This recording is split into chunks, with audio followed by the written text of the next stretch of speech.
Hey guys, welcome back to the channel. Thanks for tuning in. What I want to discuss today is third-party grading, TPG. What is it? Third-party grading is as it says, a grading service conducted by a third party, a neutral party. This is what they do. They grade cards. They hire people that this is what they do. They take a card and they grade it. So if you have this pack of cards, 2012 past and present retail pack, you pop it open, you look through it, you get excited, you get somebody you like. Oh, that's nice. Anthony Davis rookie. So there's an Anthony Davis rookie. So it's like, man, I really like this card. It looks really, to me, it looks like it's in good shape. You know, I enjoy it. It looks good. I'm going to send it in to get graded. Okay. So you have a few options of which companies to pick when you decide, hey, I want to get this graded. There's three main companies, two pretty much, but there's three. There's BGS, Beckett Grading Systems, PSA, Professional Sports Authenticator, and the third one is SGC, and I cannot for the life of me remember what SGC, Sports Card Guaranteed. Sports Card Guaranteed Company. I don't remember exactly. They're a distant third.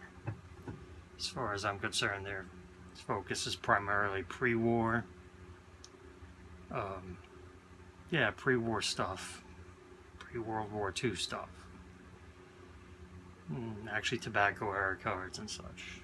But anyway, so that's what they are. There's the three main companies that people submit their own cards to.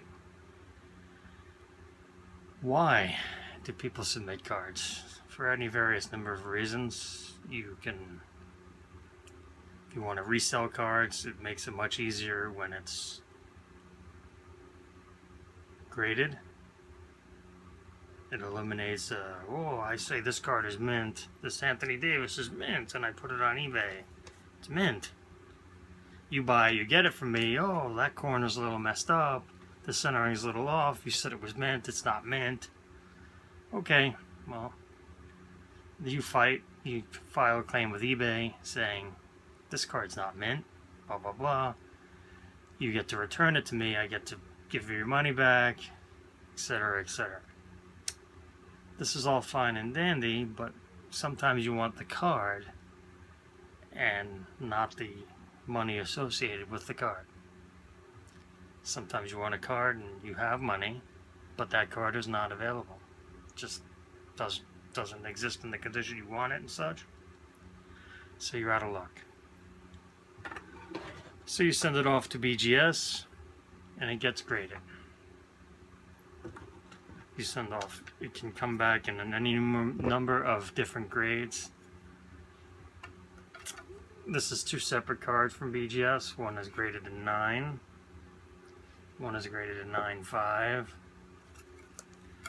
If you notice, this is called the flip, this part up here, where all the writing and the card information is given.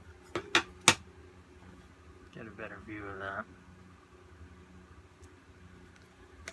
Beckett gives you subgrades. There's centering, corners, surface, and edges. So all the companies grade all those four criterias for their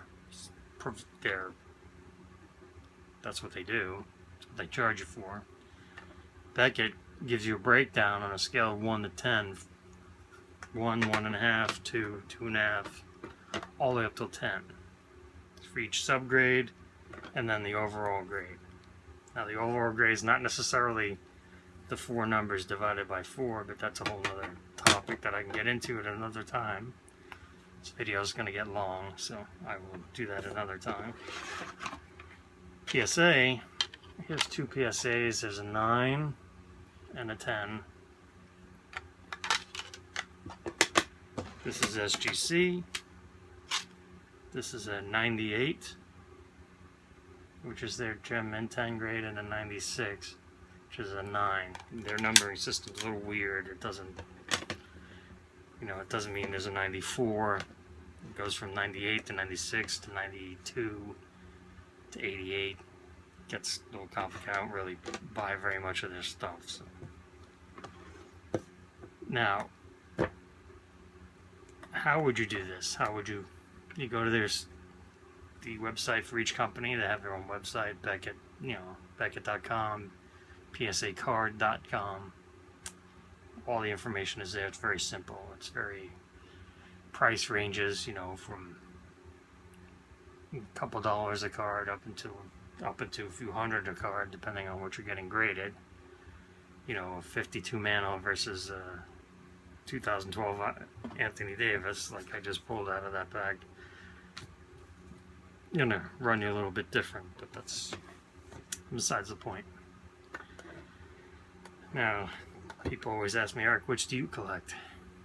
Well, I prefer PSA. I collect everything, as you can tell. If the price is right, I'll buy BGS versus the PSA. My main gripe with BGS is their cases are a little bulky. Maybe you can see if you can, two of you now, you can't really get a good perspective. Basically 3 PSA slabs with the same thickness as 2 BGS. And some people prefer that, and some people want to save the space.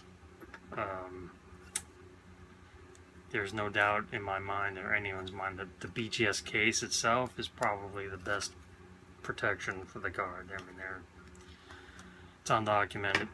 It's documented in one of their publications that some of their cards survived Katrina. PSA and BGS, they won't. So if that's your main concern, BGS will be for you. My main gripe with BGS is that these two flips are different colors. Gold, and they actually have a lot of different. They have black 10, which would be all this 4 subgrades are 10.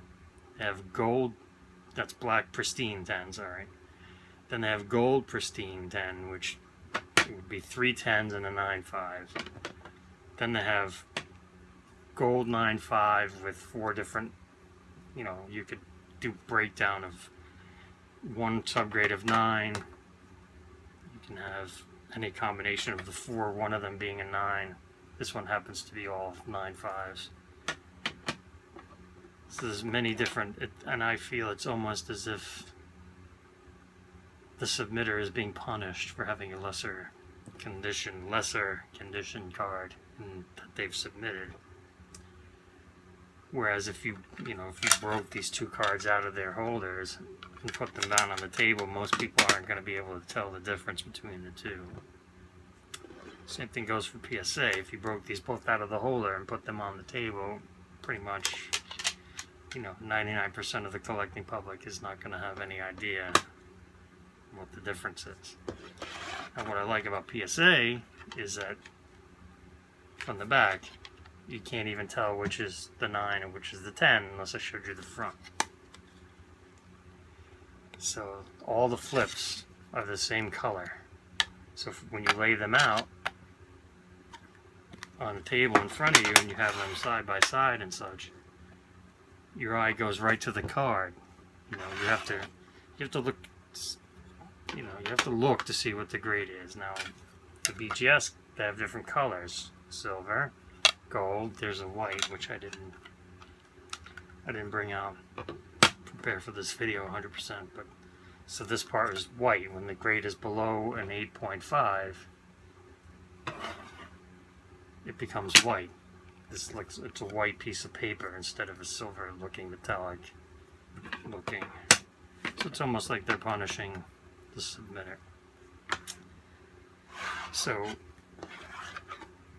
that's what I really like about PSA, is that you can have your 68 mana and your 2011 Trout, and you put them down next to each other on the table, and you're focused on the cards themselves, not the assigned grade, especially if one is lower than the other one.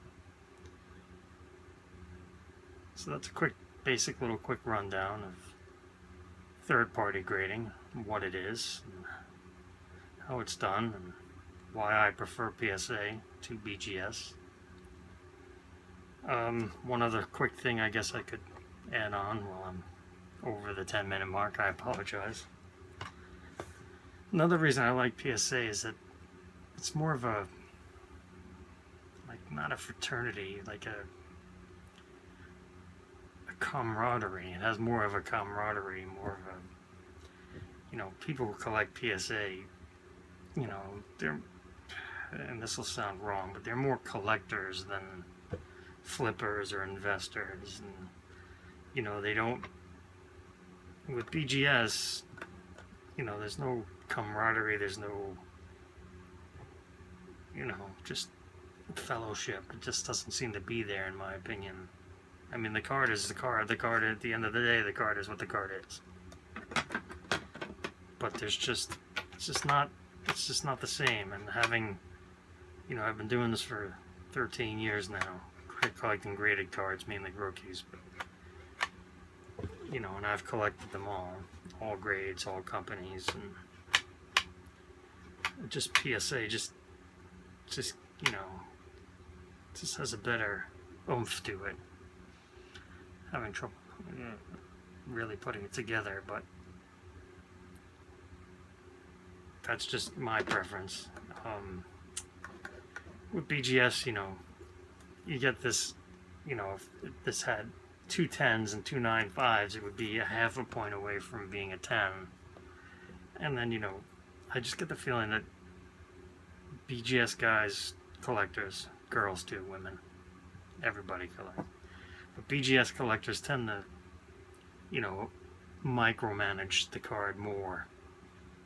You know, oh, this is so close, this is a half point away from a 10, maybe I should resubmit it and have them take a look at it. And sometimes they'll agree with you and you'll get a 10, but it just, with PSA and PSA collectors, and you get this, you know, this is a 10. You know, you could micromanage, oh man, I think they overgraded this card. It just seems like, oh man, they missed this little dent here, and they missed this. Alright, well, you know, there's not going to be any perfection. It is a trading card after all. But for the most part, a PSA collector who collects 10s, I collect 9s, but that's another story. If you collect 10s and you get this, you've got this now. You got it in, you bought it. Yeah, I'm satisfied. It looks good to me. I'm satisfied with it. You know. So it's going in the collection. So you got that. Boom, goes in the collection. Time to collect. What's next on the list? What do I need now? Who's next? You know, what's next on my hit list? Whereas the BGS, man, like I just said, man, that's a half a point, man. I'm just gonna micromanage this card and go over it, get the loop out, and it's almost like you're not satisfied. You're just constantly playing the bump game, and so this video has gotten quite a bit longer. So again, hope you guys found this a little helpful. Little tidbits of collecting information like that I can share with anyone. I'm glad to get it out there. Always glad to talk about cards, slabs especially, but cards in general, collectibles, but cards and collectibles. And alright, I'm gonna cut out here, and again, thank you for tuning in. I hope you found something informational here, and happy collecting, and have a good day.